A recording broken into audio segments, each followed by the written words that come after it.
தமிழ் சினிமாவில் மூத்த தயாரிப்பாளரும் இயக்குனருமான கே ராஜன் சென்னையில் இருக்கிற அடையார் ஆற்றில் குதித்து தற்கொலை செஞ்சிருக்காரு. அவருக்கு வயது 85. இவ்வளவு வயது மூப்பில் தற்கொலை செஞ்சிருக்க விஷயம் தான் பேரதிர்ச்சி கொடுத்திருக்கு. அதோட இவர் எதுக்காக தற்கொலை செய்து கொண்டாரு என்ற கேள்வியும் எழும்பிட்டு வருது. தீயணைப்புத்துறையினர் அவருடைய உடலை மீட்டு உடற்குழாய்வுக்கு மருத்துவமனைக்கு கொண்டு சென்றிருக்காங்க. இவருடைய இந்த விபரீத முடிவு பலருக்குமே அதிர்ச்சி கொடுத்திருக்கு. தமிழ் சினிமாவில் ரொம்பவே தைரியமானவர்கள ஒருத்தராக இருக்கவர் தான் மூத்த தயாரிப்பாளர் கே ராஜன். ஆடியோ லான்ச்சில் கலந்து கொள்ளும் போது இவருடைய பேச்சு பெரும் சர்ச்சையாக கூட மாறி இருக்கு. அதுலயும் நடிகர்கள் சம்பளத்தை குறைத்துக் கொள்ளணும்னு அழுத்தம் திருத்தமா தொடர்ந்து சொல்லிக்கிட்டே வந்தாரு.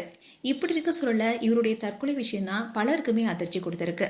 கே ராஜன் அவர்கள் 1983 வெளியான பிரம்மச்சாரிகள் படத்தின் மூலமா தான் தயாரிப்பாளராக காலடி எடுத்து வச்சாரு. அதுக்கப்புறமா 1991 வெளியான நம்ம ஊரு மாரியம்மா படத்தின் மூலமா இயக்குனர் அவதாரம் எடுத்தாரு. இந்த படத்துல சரத்குமார் நிழல்கள் ரவி உள்ளிட்டோர் நடிச்சிருந்தாங்க. திரைத்துறை மேல இவருக்கு இருந்த ஆர்வத்தின் காரணமா தான் விநியோகஸ்தர்களுடைய சங்கத்தின் தலைவராகவே மாறினாரு. 2000 தான் விநியோகஸ்தருடைய சங்க தலைவராக பொறுப்பேற்றாரு. சக தயாரிப்பாளர் ஒருத்தரை தாக்கியதுக்காகவே 2001 கைது செய்யப்பட்டாரு. திரைப்படங்கள் நடிக்கவும் செய்தாரு. கடைசியா 2023 வெளியான படமான பகாசூரன் என்ற படத்துல நடிச்சிருந்தாரு. 4 படங்களை தயாரிச்சிருக்காரு. 2 படங்களை இயக்கியிருக்காரு.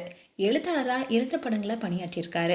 இப்படி இருக்க சொல்லதான் இவருடைய இந்த விபரீத முடிவு மொத்த திரையுலகமே பெரிய சோகத்துல ஆழ்த்திருக்கு.